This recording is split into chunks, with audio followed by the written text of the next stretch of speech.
الحصالة خرج على ايد بولزودات من دور المجموعات.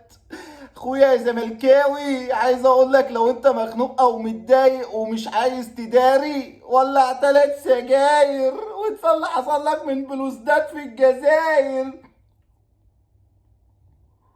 الله. ولو انت رياضي، كسر كل السجاير وانسى برضو اللي حصل لك من بلوزداد في الجزائر. حصالة. اللي جاي سواد عليكم يا زملكاوية، سواد حصالة المجموعة، سواد.